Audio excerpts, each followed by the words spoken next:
What's going on, guys? This is Empty Box, and this is Battlefield 3 in color. Literally, in color. Take a look on your screen. This game looks amazing, finally. Looks like what we expected.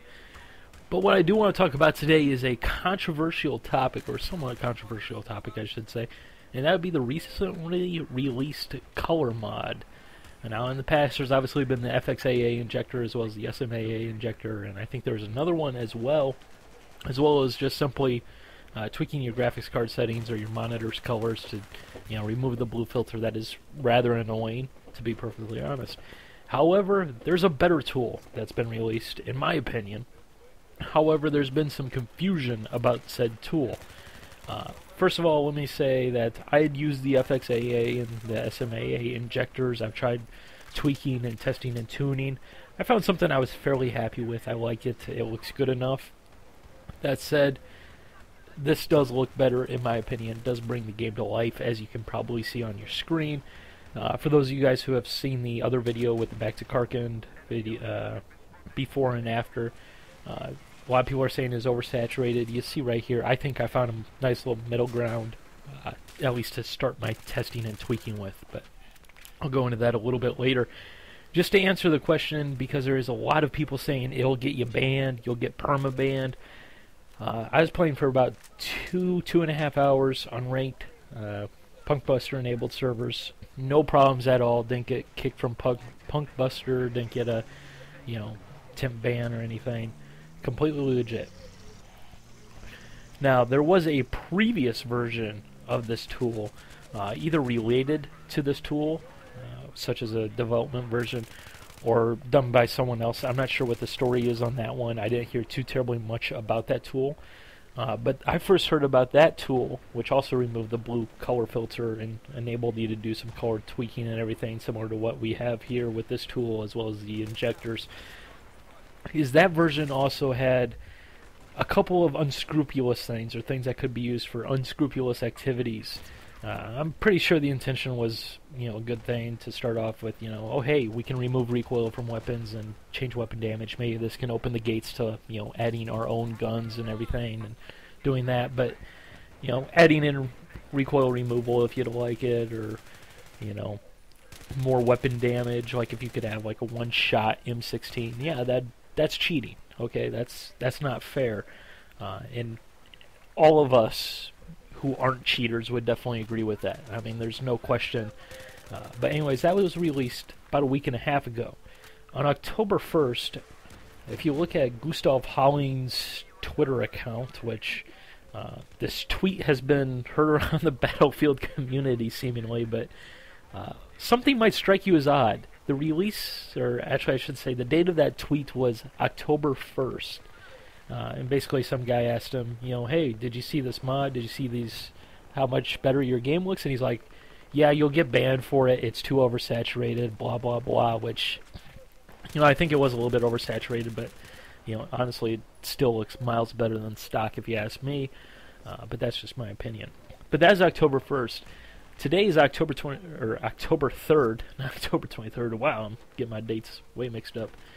It's October 3rd. If you look at Realmware's website, who had released the Battlefield 3 settings editor a while ago, that's a very powerful tool, very great tool to have and use, because it's a much better way of setting up your game and your controls and your field of view and changing some more detailed graphic settings, and you can do a lot of stuff in that tool. It's a great tool.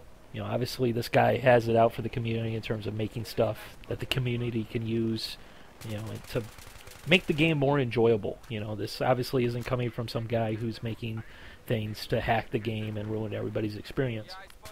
That tool, the one I'm using here that you see on screen, was released October 3rd.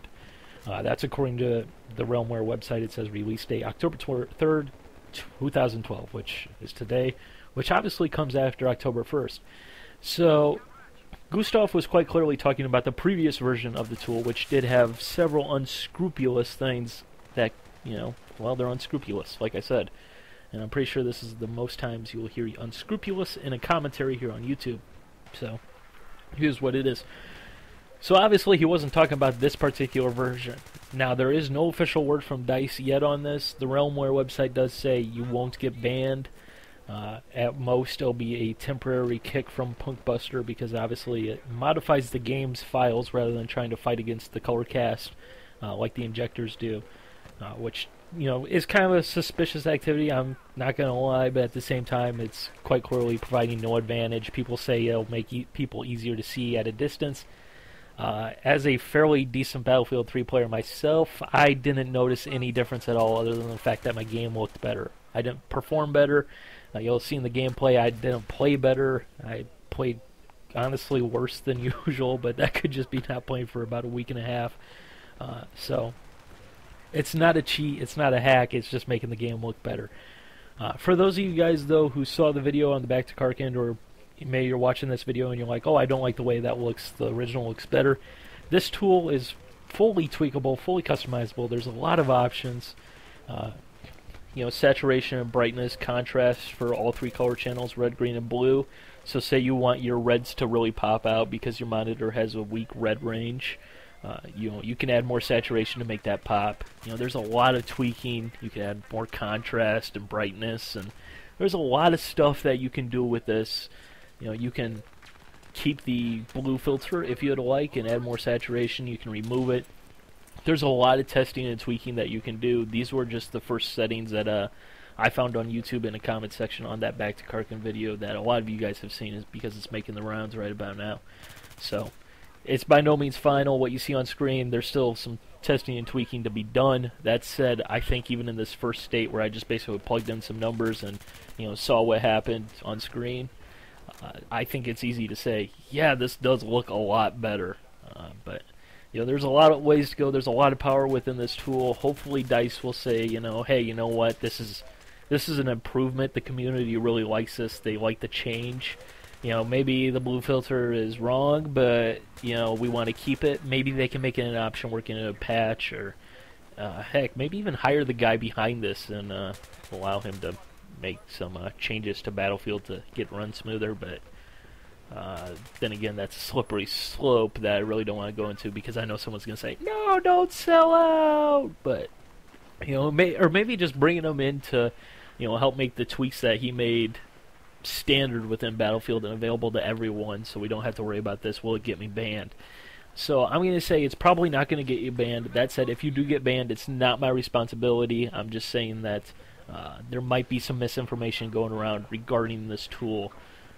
So make your own decision, make your own evaluation whether or not you want to give it a go, or if it's just not worth it to you. If you'd still like some color correction, FXAA and the SMA injectors or graphics card settings, that'll work just fine for you. It'll definitely make an improvement, but I really think that the difference is just amazing.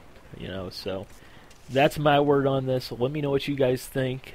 If you're using this tool, let me know if you guys got some settings that are looking really hot and fine on your end, and I'd certainly be willing to try them out and see what's going on, because obviously there's a lot of power within this tool, which means we got a lot of learning and a lot of options.